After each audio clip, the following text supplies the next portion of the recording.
بڑے ہو تو بڑے بنو. ہمارے نبی تھے، آپ سسر بھی ہیں نا، آپ نے 4 بیٹیوں کی شادیاں کی، 2 تو ایک ہی کو دے دی عثمان کو،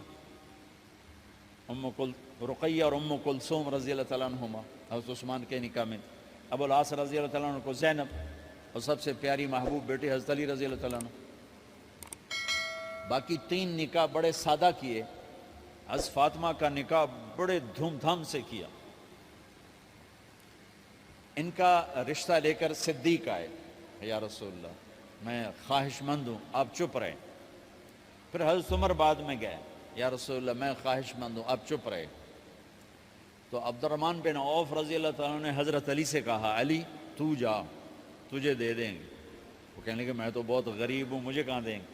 حضرت علی کا ذاتی گھر بھی نہیں تھا، کسی سے ایک کوٹھا مانگ کے اس میں رہ رہے تھے مدینہ میں.